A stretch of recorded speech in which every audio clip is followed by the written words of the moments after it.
Hello, my name is Burke Hedges, author of the best-selling book, The Parable of the Pipeline. I open my book with a story about Pablo and Bruno, who take two very different paths in their quest for financial independence. What you're about to see is the delightful animated story of their adventure. So, sit back, relax, and enjoy the life-changing lessons in The Parable of the Pipeline.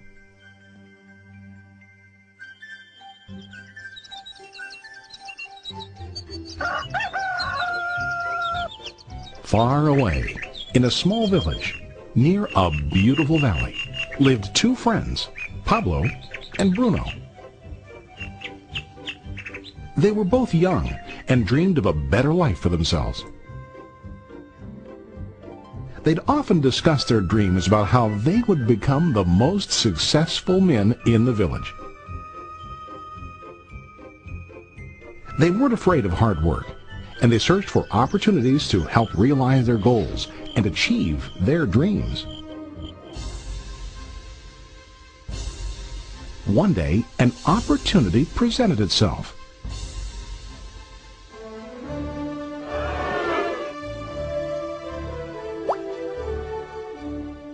The mayor of the village decided to hire two people to bring water from a spring up on the mountain, across the valley, back down to the village. They were to be paid based on the amount of water delivered to the village. Bruno and Pablo enthusiastically got to work. Every day, from morning till evening, they carried buckets to and from the spring. They worked hard, carrying water to the village. In the evening, they'd return home with their day's wages.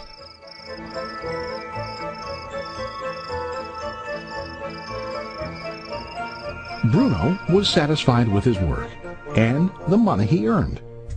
He was sure that with this work he could achieve his dreams.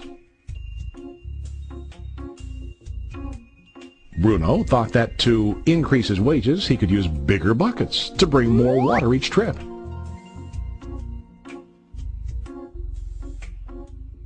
He believed with a larger income he would soon be able to buy a cow and the house that he dreamed about.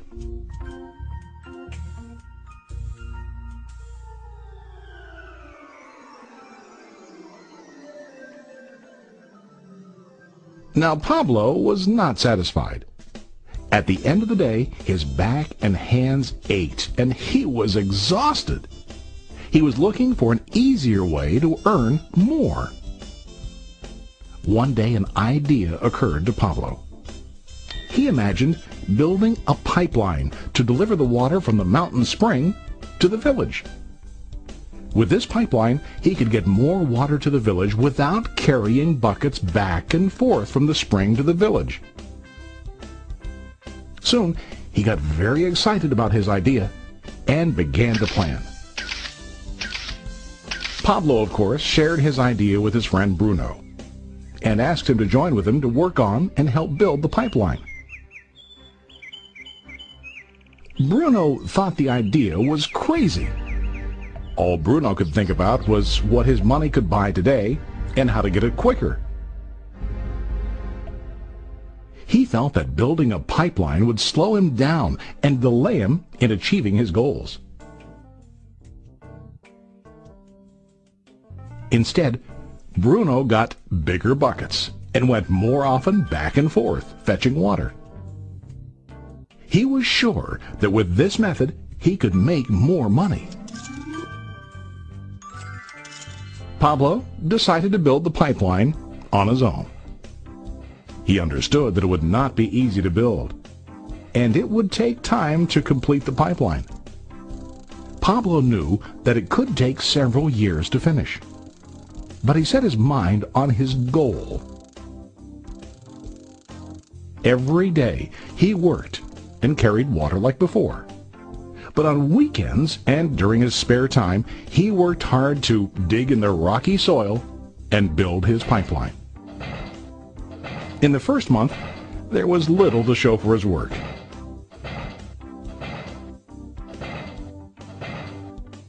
Bruno and the villagers laughed and teased him. They called him Pablo the Pipeline Man. During this time, Bruno's income doubled. He already bought a cow and a bigger house. His lifestyle changed.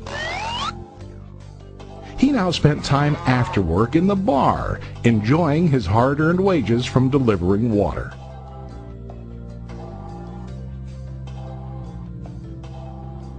What Bruno didn't realize was that his body was starting to stoop from carrying the heavy buckets every day.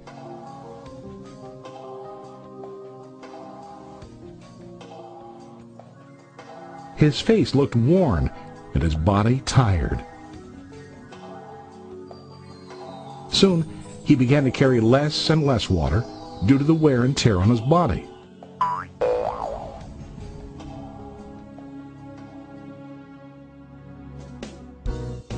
Month after month, Pablo worked. Soon a year passed, and then a second year. Finally, Pablo finished his pipeline.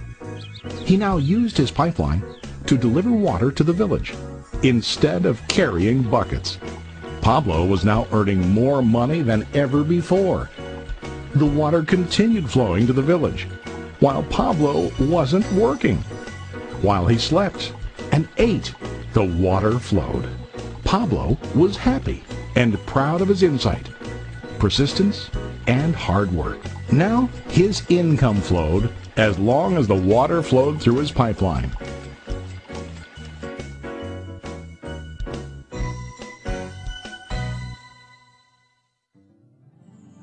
The story of Bruno and Pablo is a reflection of life. Their jobs symbolize what most people do to earn money. Bruno gets his money using buckets. He goes back and forth, carrying his buckets from the spring to the village in exchange for money. To increase his income, he either has to go more frequently to the spring or to use larger buckets. It's common in real life to increase our income by working harder. For example, working overtime or getting a second job. We also increase the size of our buckets by accepting a higher paying position, which often includes spending more time on the job.